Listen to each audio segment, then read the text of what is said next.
Welcome,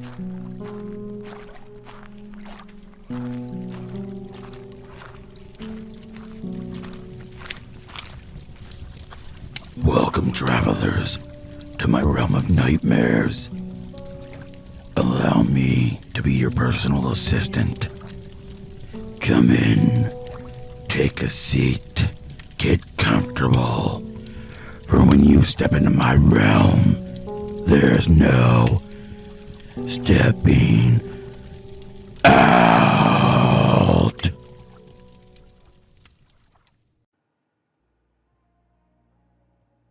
Every step brings pain. He hears the now familiar 3 trumpet blasts again. Not sure what they mean, but the picture's getting clearer. The guttural sounds permeate through all time and space. Massive pines sway, and rocks vibrate on the ground. It used to make his cold heart work harder to move blood through his Herculean frame. Now, it's a normal reoccurrence in his story. The man with no name, no family, our home trudges on. The substantial steel chains that look like Zeus himself crafted drag across the barren rock bed. Every movement produces a symphony of steel and rock, dragging the impossible strong links across the incredibly hostile boulders. He looks towards the sky, his face painted with dried blood, not that of his own. Whenever that horn sounds, he looks up, stopping for a sign, for any indication of meaning. Always greeted with nothing, no signs, no message from the gods, more fuel for the man's fire. He moves on again, putting the hefty chains in motion, dragging behind him. The landscape is overwhelming. He is walking in the middle of a wide rock valley, where a river once raged. A river that gave life to an infinity's worth of organisms. Ahead is a gigantic mountain range dotted with ungodly green pine trees that reach towards the skies. The trees cannot be seen as they are devoured by the hazy clouds overhead. He thinks that only angels appointed by God could be granted passage to Earth to paint such a masterpiece. The man with no name, with no history, with no remembrance of his past walks. He walks with hefty pain, followed by every step, physical and metaphorical. The chains are heavy and bearing the pain of his immediate past following him. He only has 3 items that seem important: a rounded shield with the rim coated in some sort of obsidian. The bulk is made of some type of wood that is unidentifiable. In the middle is another round piece of obsidian. The second is his sword, a standard longsword with no distinguishable features. It is an instrument of death, no magical powers, no crafted warrior crest or extravagance on the hilt. The third is strapped to his back, a small group of flowers contained in a wheat sack.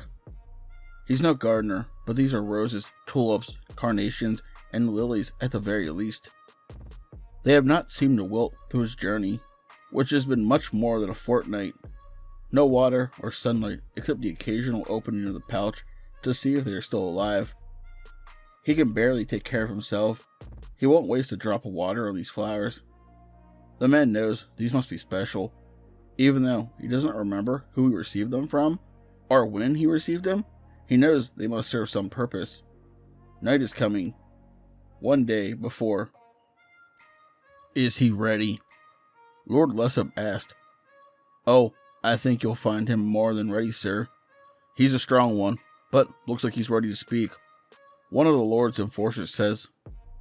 Lord Lessop and his 2 protectors walk down the dark, dank, winding staircase to the dungeon where the unfortunates are kept. The Lord's land is a hostile place, so secluded that any man or woman that find themselves unfortunate enough to enter will usually be found and taken. Lord Lessop is not a kind host. The hulking man, who could be a knight, warrior, or farmer, is still sitting on the dirt floor. His long, sandy hair hangs over his face, almost touching the ground. His beard, strong and wavy, seems to obstruct everything but his eyes. His shield, sword, and flour sack sit on a solid wood table in the corner, the only object inside the room besides the massive chains containing him. 4 steel plates anchored into the stone wall, connecting to each appendage. Less Hope violently throws dirty water from a pail into the man's face. There may be more than just water that coated the man's face. He slowly moves his eyes up, meeting the Lord. Dressed in a deerskin cape with antlers adorning his crown, the Lord is the king of this woodland area. He does not wear jewels and purple robes of typical kings. He does have a small fortune of diamonds and rubies, taken from the weary that made the mistake of trekking into his lands. They are not on his person, however. They are kept in his chambers, hidden in a location only known to him. Ah, good evening, sir. What is your given name, my good man? The man keeps a steady eye on him, but offers up no words. Ah, you can stay mute. It won't help you, but I won't force you to speak. I can have my men do that. Looks like they already started, eh? My good man. Less Hope smiles, noticing the faint swelling and discoloration on the man's face. His two protectors, brothers, have already given the prisoner a decent amount of convincing. It has done no good so far. Less Hope thinks to himself that after the punishment they have inflicted, the damage can barely be seen. No matter. He's seen this type before. The warriors that have an extraordinary tolerance to torture, they all break, eventually. Less Hope slowly squats down to his prisoner's level. He brushes the man's thick hair out of his face, revealing piercing dark eyes. What is your name? No response. Where are you from? Who is your king? No reaction. Just a stone-cold stare from the man that seems empty inside.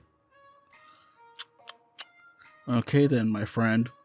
It doesn't have to go this way, but if that's the way you want it. The Lord stands back up, straightening his deerskin, and looks to his two men.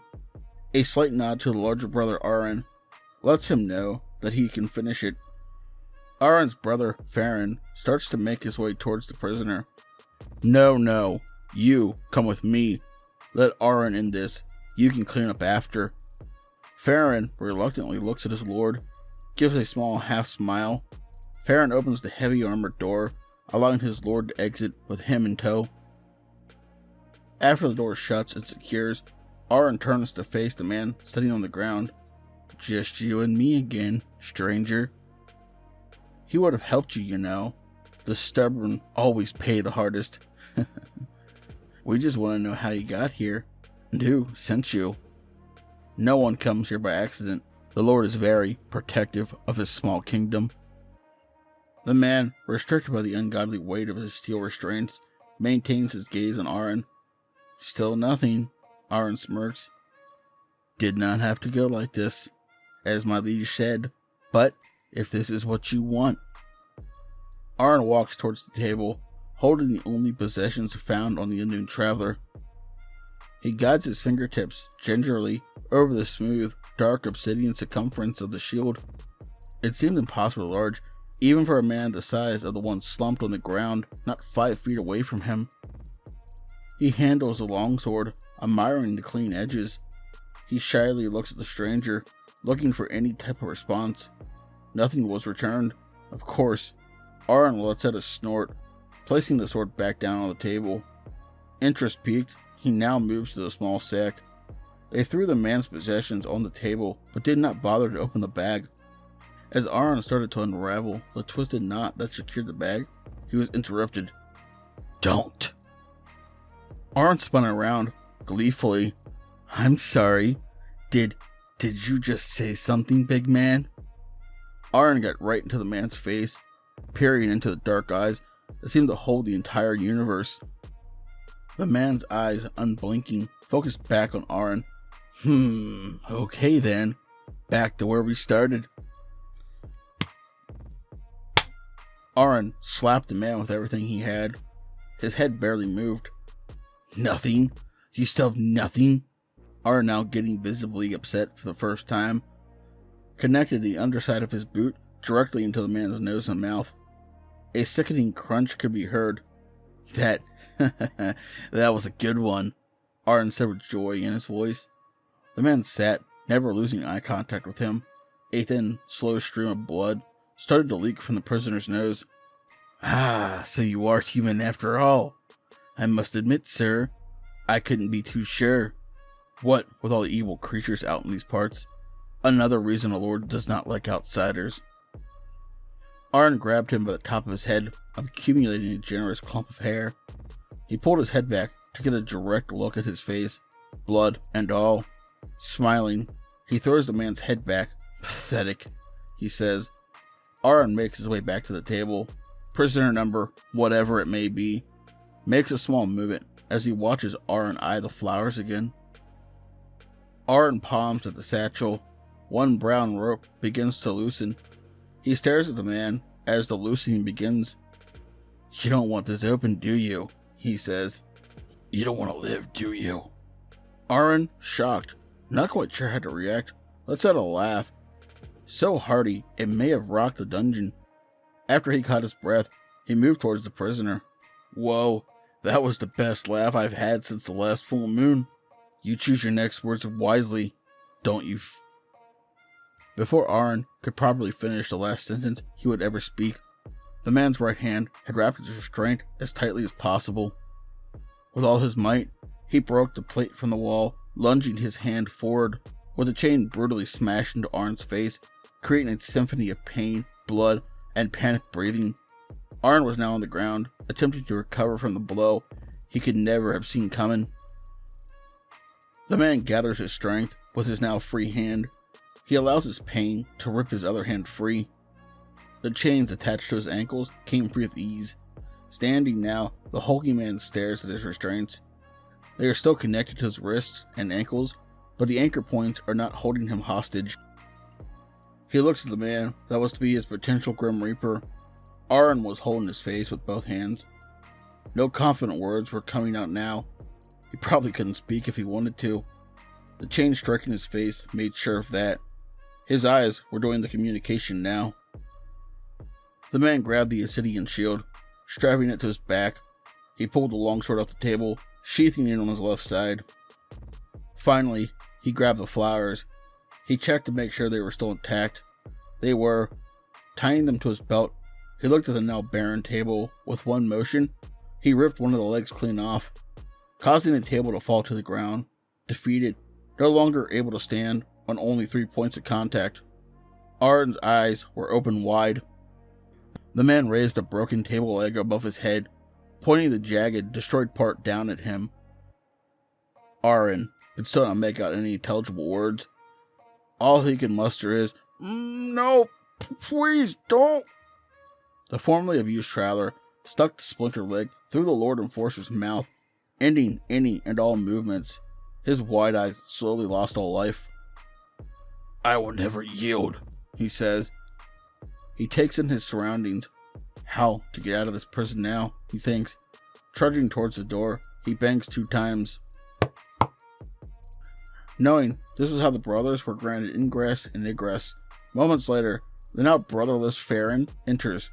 "All done with the sicko, brother?" Farron is unknowingly grabbed from behind by the Unyielding, from behind the prison door. The indomitable prisoner has taken Arn's belt and cinched it around his brother's neck. No sound is made as his life is drained with sickening pride. As he hears the mouth popping sound of a larynx being snapped, he lets him fall to the ground cold. The Unyielding makes his way up the winding staircase, up to where he believed Lord Lesshope stays. Slowly breaking the plane into his quarters, he sees the Lord riding near the edge of his bed. His deerskin coat and antler crown are displayed next to him. It's over, the Unyielding whispers. Lesshope quietly puts down his quill. Not turning around, the Lord speaks. "Good. Dispose of him like the others." "As you wish," he says, now in a harsher tone. Alarmed, the Lord turns around. But before he can comprehend what is happening, the Unyielding swiftly makes his way towards the Lord, grabbing his throat and slamming him to the ground. Lesshope pleads. Never being in this position before, he begs, "No, please, please, let me give you all that I have. Take the jewels, take the gems, take anything you want." The Unyielding looks into his coward's eyes. "I will." He stands up, Looking at the horror he created by pummeling the Lord's face, he pauses, painted with blood. He wipes his eyes to see more clearly. The Lord is not dead yet. Between labored breaths, he pleads once more. Please, King, Knight, whoever you are, you can have this place. You can. The Unyielding raises his mighty fist, slamming it into the Lord's face with lethal force. No more lords here. No more protectors. No more life. The Unyielding finds his way towards the wasteland, where he began.